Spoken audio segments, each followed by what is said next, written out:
ಆತ್ಮೀಯ ಯೂಟ್ಯೂಬ್ ವೀಕ್ಷಕರಿಗೆ ನಮಸ್ಕಾರ. ಮಾಹಿತಿ ನಿಮಗಾಗಿ ಯೂಟ್ಯೂಬ್ ಚಾನಲ್ಗೆ ತಮ್ಮೆಲ್ಲರಿಗೂ ಸ್ವಾಗತ. ಇದೊಂದು ನ್ಯಾಯಾಂಗ ಇಲಾಖೆಯಲ್ಲಿ ನೇಮಕಾತಿ ಪ್ರಕಟಣೆ. ಶಿವಮೊಗ್ಗ ಜಿಲ್ಲಾ ಮತ್ತು ಸತ್ರ ನ್ಯಾಯಾಲಯದಲ್ಲಿ 56 ಹುದ್ದೆಗಳ ನೇಮಕಾತಿಗೆ ಅರ್ಹ ಅಭ್ಯರ್ಥಿಗಳಿಂದ ಅರ್ಜಿ ಆಹ್ವಾನಿಸಲಾಗಿತ್ತು.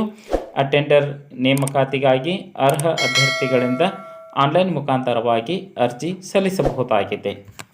ಶೈಕ್ಷಣಿಕ ಅರ್ಹತೆ: ಈ ಎಲ್ಲ ಹುದ್ದೆಗಳಿಗೆ ಅರ್ಜಿ ಸಲ್ಲಿಸುವ ಅಭ್ಯರ್ಥಿಗಳು ಮಾನ್ಯತೆ ಪಡೆದ ಶಿಕ್ಷಣ ಮಂಡಳಿಯಿಂದ 10ನೇ ತರಗತಿ ಅಥವಾ ತತ್ಸಮಾನ ಪರೀಕ್ಷೆಯಲ್ಲಿ ಉತ್ತೀರ್ಣರಾಗಿರಬೇಕು. ಜೊತೆಗೆ ಕನ್ನಡ ಭಾಷೆಯನ್ನು ಓದಲು ಬರೆಯಲು ತಿಳಿದಿರುವುದು ಕಡ್ಡಾಯವಾಗಿರುತ್ತದೆ. ಅರ್ಜಿ ಸಲ್ಲಿಸುವ ಅಭ್ಯರ್ಥಿಗಳಿಗೆ ಕನಿಷ್ಠ 18 ವರ್ಷ, ಗರಿಷ್ಠ 40 ವರ್ಷ ವಯೋಮಿತಿಯನ್ನು ನಿಗದಿಪಡಿಸಲಾಗಿತ್ತು. ಮೀಸಲಾತಿ ಕೋರುವಂತಹ ಅಭ್ಯರ್ಥಿಗಳು ಸೂಕ್ತ ದಾಖಲೆಗಳನ್ನು ಸಲ್ಲಿಕೆ ಮಾಡಬೇಕು. ಆಯ್ಕೆ ವಿಧಾನ: ಯಾವುದೇ ಪರೀಕ್ಷೆ ಇಲ್ಲದೆ ಅಭ್ಯರ್ಥಿಗಳ ಅಂಕಗಳನ್ನೇ ಮಾನದಂಡಗಳನ್ನಾಗಿ ಗುರುತಿಸಿ 1:10 ಅನುಪಾತದಲ್ಲಿ ಅತಿ ಹೆಚ್ಚು ಅಂಕ ಪಡೆದವರ ಪಟ್ಟಿಯನ್ನು ಸಿದ್ಧಪಡಿಸಿ ನೇರ ಸಂದರ್ಶನದ ಮೂಲಕ ಆಯ್ಕೆ ಮಾಡಲಾಗುತ್ತದೆ. ಆಯ್ಕೆ ಆಗುವ ಅಭ್ಯರ್ಥಿಗಳಿಗೆ ವೇತನ ಶ್ರೇಣಿ: ಮಾಸಿಕ 17,000ದಿಂದ 28,950ರವರೆಗೆ ವೇತನ ಹಾಗೂ ನಿಯಮಾವಳಿಗಳ ಪ್ರಕಾರ ಇತರ ಭತ್ಯೆಗಳನ್ನು ಕೊಡಮಾಡಲ್ಪಡುತ್ತದೆ.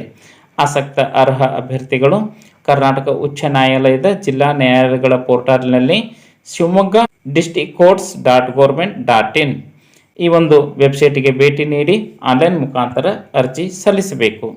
ಅರ್ಜಿ ಶುಲ್ಕ: ಸಾಮಾನ್ಯ ಹಾಗೂ ಇತರ ಹಿಂದುಳಿದ ವರ್ಗದ ಅಭ್ಯರ್ಥಿಗಳಿಗೆ 100 ರೂಪಾಯಿ, 200 ರೂಪಾಯಿ ಅರ್ಜಿ ಶುಲ್ಕವನ್ನು ಅನ್ವಯ ಮಾಡುತ್ತಿದ್ದು, ಪರಿಶಿಷ್ಟ ಜಾತಿ, ಪರಿಶಿಷ್ಟ ಪಂಗಡ, ಪ್ರವರ್ಗ ಅಭ್ಯರ್ಥಿಗಳಿಗೆ ಶುಲ್ಕ ವಿನಾಯಿತಿಯನ್ನು ನೀಡಲಾಗಿದೆ.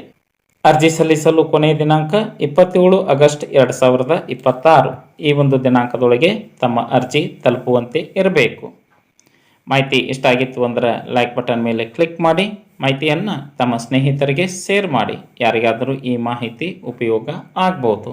ಎಲ್ಲರಿಗೂ ಧನ್ಯವಾದಗಳು.